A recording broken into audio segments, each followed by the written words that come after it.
Hi, everyone. So you are listening to Clwb Orange with your host, Rosemary Derry. And I have a special guest for tonight's show. He has coined this himself, a contemporary Afro-Revolution hip-hop artist.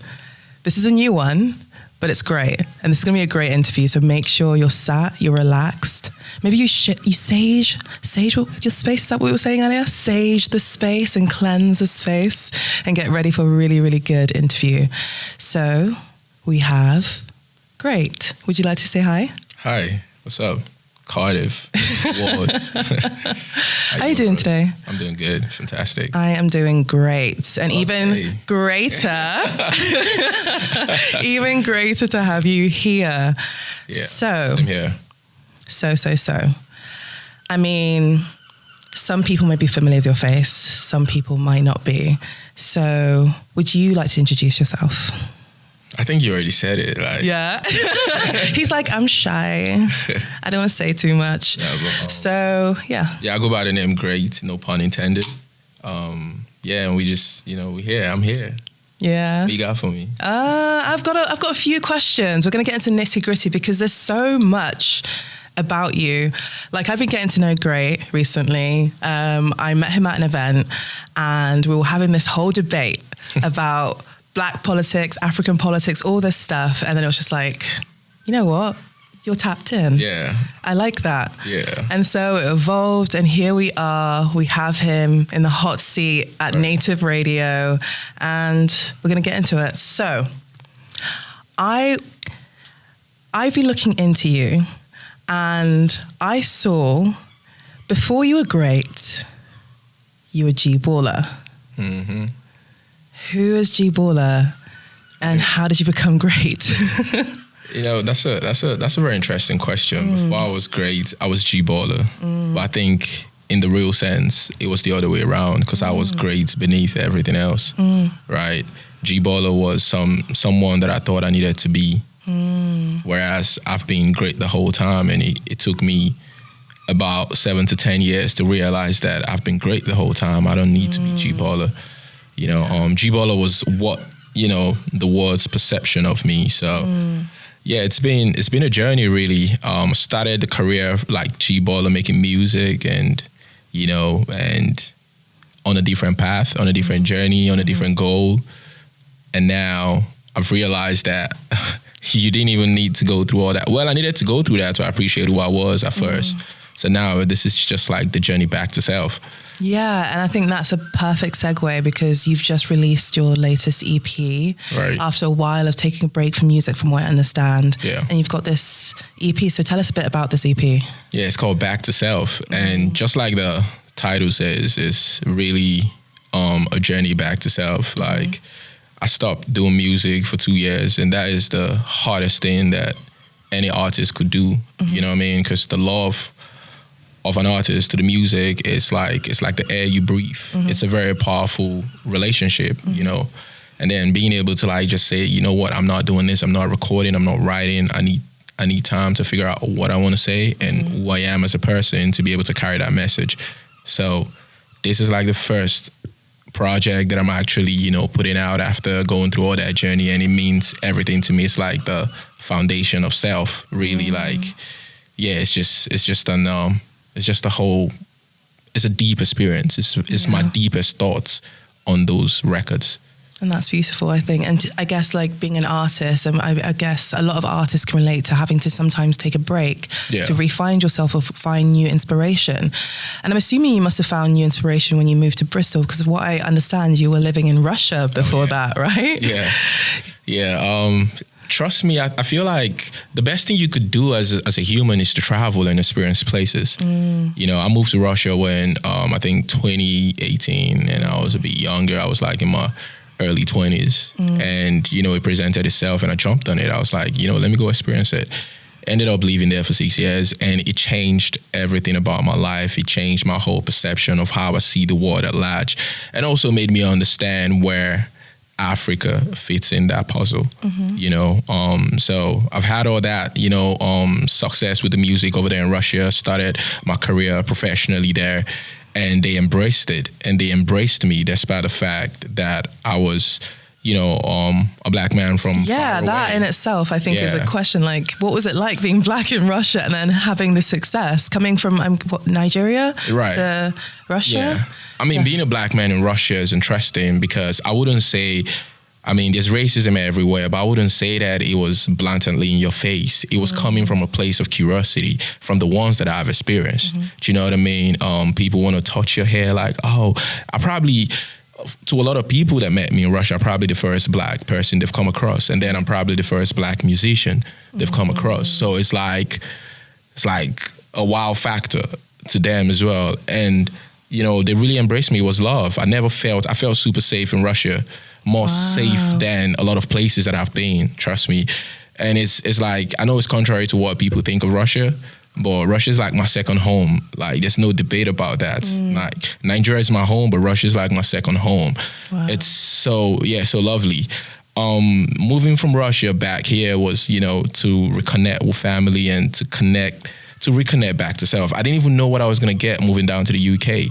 But Bristol kind of just made me sit down and cut off all the noise, cut off everything and just focus on self. And that was the first time that I've had, like, there was no shows, there was nothing. I wasn't going to the studios. The only thing I was doing was going to the gym, going to the library. And that was like my week in, week out for like 2 years. I was just going to the gym, going to the library. I was just so in love with the idea of life itself, of like personal development, of like, looking at where exactly are we coming from and where exactly are we going as humans, and most importantly as a black person, because it never dawned on me that much until I moved down here. And then I started it's like a whole new chapter or a whole new level or layers, if you would say, just opened up. And I'm like, I need to understand this for myself, not from what I've been taught, not from the schools, from the people, from the society, from like just me as a person. What am I here to contribute? Because you've mentioned in the past, whilst we've been speaking, you spoke about building a legacy, and you felt that the music you were making before wasn't that, it was just to be consumed. Because I was looking at your streams, you had songs at like 3 million, 4 million streams. You had a song that had over 30 million. With your collaborations, you were collaborating with some big names, you were touring, you had like GQ say you're the next superstar, you had all of that noise happening, and then you just stripped it away. And you moved to Bristol. Because it wasn't built on self. It wasn't built on self. It wasn't built on truth. It wasn't built on identity. And that's the most important thing for me right now. It's the truth. It's the identity. It's the, it's the message. Don't get me wrong. I had an amazing time as G-Baller. Everything was good. I was enjoying the success I was getting from that. But I realized that down the line, like, I couldn't even listen to the music myself. I couldn't. I wasn't proud of what I was saying or things I was doing on the track. Yeah, it sounded glamorous. It sounded like, it was vibe and everything. But I felt like the devil was using the music to infect the mind in a very negative way. I could be using that same music to be enriching the mind, to be actually opening a whole new perspective to life, digging deeper into the truth. But I was using that just to, I just felt like it wasn't me. Like I said, I just realized that I had to be great, and that's who I'm here to be, and not G-Baller. So that was where I was like, you know what? No matter any success that I've seen doing this music this way, I know that God will make me see that same success tenfold, being my real self and just, stand in my truth. Yeah, for sure. Because everything that you do, from the way you display yourself on social media, the way you dress, etc., you present yourself in a very intentional way. And I'm guessing that's also going to be with your music and the way you perform, right? You're being a lot more intentional with this Afro Revolution movement you're guiding, right? Yeah, because I've realized that, you see, the problem happens when the messenger thinks he's the message. Do you know what I mean? I'm not really here to be seen. I'm not really here to be famous and all that. I'm just here to spread a message. That's all that matters to me right now. It's not even, if there's a way that I can release this music without being seen, I'll do it. But I just know that the people need to see the messenger as well, to see where it's coming from. Yeah. And that's what I'm here for. I'm not really here for like numbers, streams and all that. And it's not the goal. The goal is to impact. The goal is to uplift. The goal is to inspire. The goal is to like, spread a certain type of message that can actually open up your mind and, contribute to the emancipation of Black people and the whole people in general. Because first, we just need to realize where I come from. I'm from Nigeria, right? We are dealing with high rates of poverty. We are dealing with high rates of corruption. We have some of the worst leaders in power, and we have people just impoverished from the bad decisions these leaders make. I could literally be using my music to educate them so we can break that cycle, rather than using my music to turn them away from what the reality is. So that's what it's about. So in a sense, because you've been facing your own realities of what you believe in, etc., you're trying to take your music to be that as well. And I mean, you also kind of stepped on as well the fact that you don't have to be the face of it, but you choose to, because I remember you mentioning in the past that you grew up being an introvert as well. Yeah. So I guess, what does it feel like, someone who's naturally an introvert having to step out and feel like you've taken it upon yourself to spread these messages through your music? What is it? It's interesting you said that. I think one of the best things that happened to me in my childhood days was actually being an introvert. My parents wouldn't let me watch TV. Like, I missed out on so many good cartoon shows. And it still hurts me because sometimes I'll be with my friends and they'll be talking about some kinds. I'll be like, I have no idea. And they'll be like, you never seen this? I'll be like, I swear I never seen this. But it was tough then. I didn't even know why it was. But now I thank God it happened. I guess it needed to happen because, I needed to develop a certain skill to help me hone in on myself. And that led me into writing poetry as a way to entertain myself and just keep myself going. So I started writing poetry and I started writing music. And the music I was writing then, as when I started making music as a teenager, was really based on self. It was based on it was very introspective. Like, you could tell that I'm trying to paint a story from the words I was saying, right? But then when I started getting my feet in the industry, I saw myself slipping away from that slowly. And then I went so far away from that I was talking about so many different things. And so I think that was a very important thing for me. And now bringing that into who I am now and trying to present myself, I've just realized that the only way that I want to make my music is to create a space for people to come experience it. I don't need to necessarily, it's cool. Some people need to do that as musicians, but we all different musicians.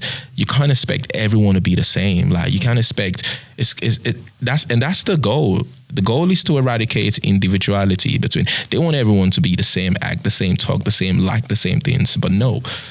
We have to diversify ourselves and believe in our truth, in our own self. So me understanding that all that thing is not for me. If that's the price of fame, then I don't want it.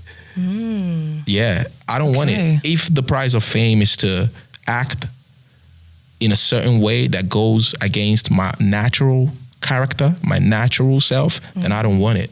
So I just feel like right now I'm just creating the space for people to come experience my music, whether it's online, whether it's in my live shows. You just coming into a space to experience the music. That's it. Yeah. And I mean, speaking on your live shows, you've got something in mind coming up in October, right? You've got a vision of what you want to do. You build us a picture of what an ideal, right?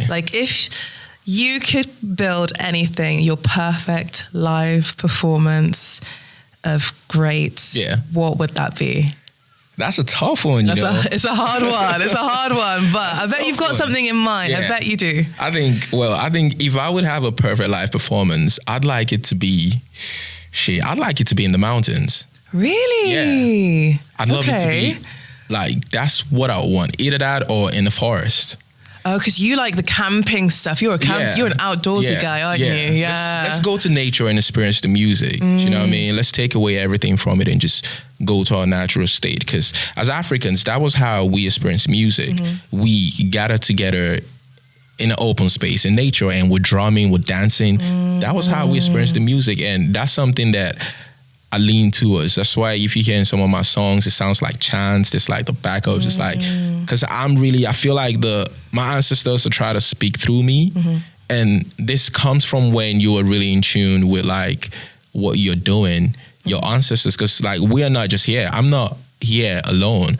I'm here as a result of 1,000 ancestors that has come before me. And whether I know it or not, their DNA is still right inside of me. But the only way that I can connect with that is if I really, truly deep inside me, I'm really connected to it. Like I really like understand the link to it. You know what I mean? And I carry myself and act and think in a way that I can draw that energy out of it. You feel me? So that's something that I would say will be my perfect one. But for October, because you said that's the Black History Month. Yeah, so that's right. Yeah, so we have to. You know, it's crazy because like my niece, she asked me the other day. She's 12 years old, and she asked me. She said, "Uncle Great, why are you always talking about Black History Month?" And I said, "Listen." And you know what's crazy? Because she said it, and then she said, because Black History Month is a long time ago. But why are you always talking about it? I said, listen, Black History Month is not a long time ago. And do you know why I'm talking about it? Because a lot of people have put their life and made it a mission for us as Black people to experience the freedom that we experience right now. And it is on us to make sure that we put in the same work so that the generations that comes after us experience more freedom. Because that is the reason why we have to celebrate Black History Month. That is the reason why we have to not just celebrate Black History Month, but to actually educate ourselves about Black History Month. And really, it's a, because a lot of people think that pro-Black is anti-white or anti-West, but it's really not it. You need to understand that we've been stripped away from the love that we have for ourselves.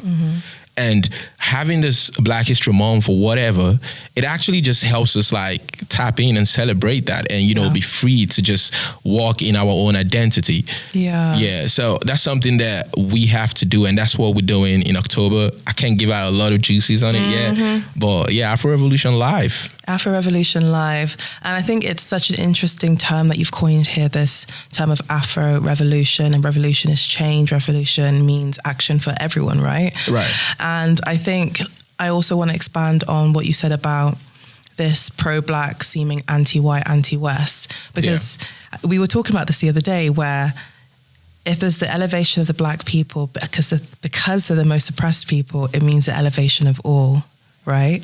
And I guess through this Afro Revolution movement that you're looking to do through your music, the art, the artivism, all of this, the collective that you're building, it's an uplifting of, or it's not closing people off from that, right? Right. Yeah. What is really doing, first of all, like I tell people, Afro Revolution is not about revolting or protesting or doing all that. It's actually art with activism. It's like using our art, using our music, using our gift to tell our stories, to paint a picture of what we want to have in the future, what we want to see. It's creating a space where we really exhibit ourselves without having any fear, without dealing with any insecurities that has been passed down from years and years of slavery and colonization. We have to strip away everything that they've really digging deep in our mind. We have to really decolonize it. Do you know what I mean? And I don't want to go deep into it, but the truth is, Afro Revolution is really a change for Black people. We have to have that revolution. The revolution that Africa needs right now is the revolution of the mind. Africa is fighting a war. We're at war right now, but we don't know who the enemy is. Because some of the enemy look like us. Some of the enemies are our leaders. Some of the enemies are our neighbors. We have to. And the reason why they are our enemies because they've inherited the coloniality mindset. Do you understand? And it's like, that's a Black man, but he is acting like a slave owner to his own people. And that's a powerful statement right there to say. That's facts. Most of our African leaders... You're going to get a lot of backlash for that one, huh? No, we don't care. Yeah. We don't care. The truth has to be said, and the truth has to be said to the power. The power needs to hear the truth. That's the only way Africa would rise. We don't have to hide the truth from the power. The power has to hear the truth, and they have to be held accountable for it. Most of our African leaders are just slave masters. That's all they are. They are not leaders. They are not political leaders. They don't have any agenda for change. All they're there to do is to make themselves and their family rich and make their slave owners rich, which is the Western countries, the Western world that they have. That's all it is. And until we decolonize our mind, we will keep recycling the same thing, you know? For instance, the problem in Nigeria right now is only one thing. The major problem is poverty. How do you eradicate poverty? You build jobs. You make sure people have enough money to be able to sustain. And infrastructure. But job is the most important thing. People need to be able to go out and work and get paid enough to take care of their needs. If not, what are they going to do? Turn to crime. Turn to fraudsters. Turn to, I don't know, anything that they can do to survive. Stereotype. And then you come and say, oh, black people, like, come on now.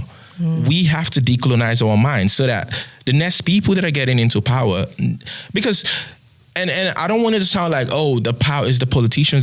The problem of Africa is not just politicians. We as Africans, we have to work on ourselves because we have inherited years and years of trauma passed from colonization and slavery. But we've not had that time to actually, you know what? Let's heal. We're not supposed to act the way we act. Why is a black man fighting with a black woman?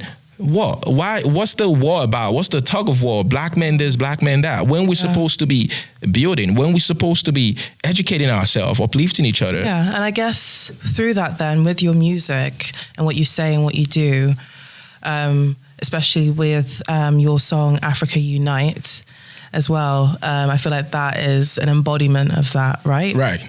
So tell us a bit about Africa Unite, the song, because I love that song. It's a great song. Yeah, Africa Unite just came out from, the pain, just the pain of watching what's going on in Africa right now.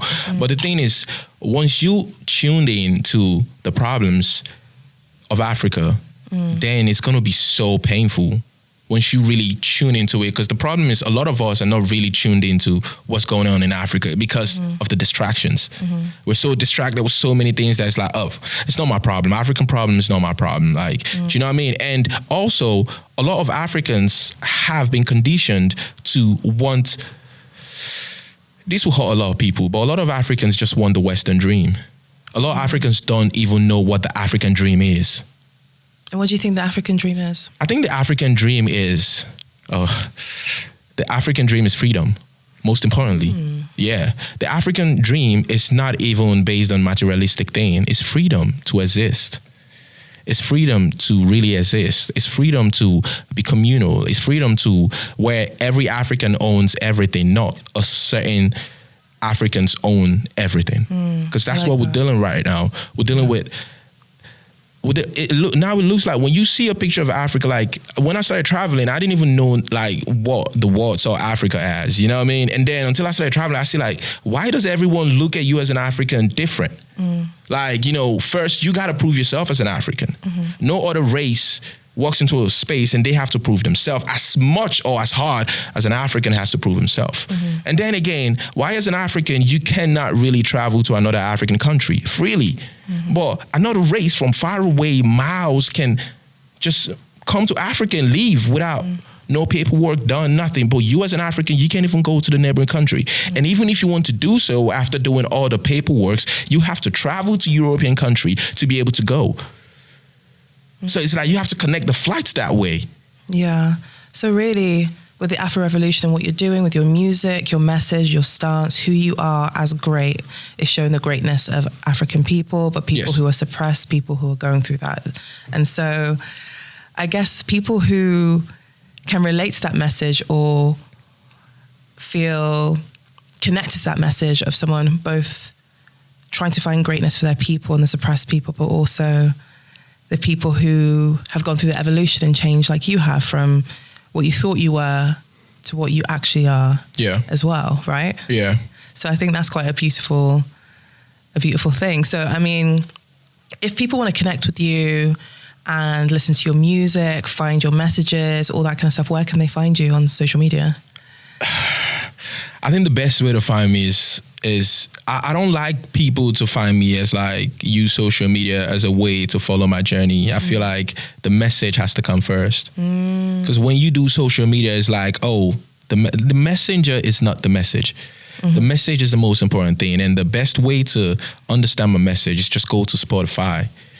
Listen to you first. Just listen to my music. Just understand the message. And then if you feel like this message resonates and this is something that you want to be part of, then you can go on social media to follow up, which is at The Boys Great on Instagram. But most importantly, I'm not really after followers. That's not what we're really trying to do. We're just here to spread the message. We're trying to create. If I say believers, it's gonna seem like I'm running a cult. It's giving a gospel. It's giving gospel. You know what I mean? But it's not. We just. I get what you mean, because it's not necessarily believers as in like believers of you, but believers in the narrative of the revolution. Exactly. I would say disciples. Yeah. Yeah. It's like we're going to call them now. Your disciples. Yeah. Okay, guys, fans of Great, you are now coined as the disciples. Afro Revolution disciples. Afro Revolution disciples, guys. Yeah. I guess I'm an Afro Revolution disciple. Right? Yeah. I mean, there was a Mary in the Bible, so Rosemary, here I am. Okay. Here I am. But genuinely, this conversation has been really empowering, and getting to know you has been great. I just want to drop it everywhere. Great. So, like I said before, guys, there's more music coming from you as well in the next couple of months. So keep an eye out for that. Some live events happening in October. Genuinely, this conversation, especially as a fellow African as well, has been really empowering. It's been really nice to have. It's a refreshing conversation that is needed to happen. Right. And hopefully we can have you back again. Definitely have you back again. That was great. I can't stop saying it now. Everything is great. But thank you so much for coming on the show. So I just want to keep saying this is great, but yes. So is there anything else you want to share with the people? A last few words before we sign out? Yeah, I think the last word would be decolonize your mind. Like, please just no matter what you do, just make sure you try to decolonize your mind every day. Because I'll tell you, a lot of the things that you love, a lot of the things that you are doing right now, it's not really because you love it. You really love it deep inside of you. You're doing it because for so many reasons, because you think like the society, you got to do this so you can be that, or everyone's doing this. Like, make sure that your actions really aligns with who you are beneath inside of you.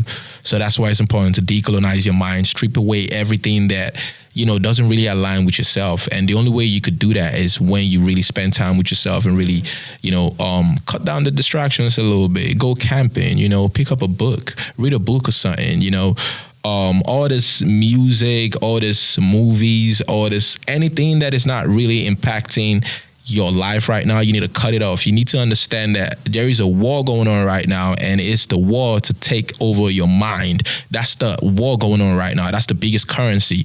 That's why you see a lot of influencers and all that. They hacking into your mind. They have your mind under control. So corporations will pay them millions to keep you on their chain. So you got to break out of that in one way or the other. Like, just decolonize your mind, and you see everything will become very clear to you. Nice. Yep. Well, you guys heard it. Decolonize your minds, be clear, take time to yourself, and listen to some music from Great. That's all I'm going to say. Thank you so much. Thank you for having me. It's been a pleasure. Thank you so much.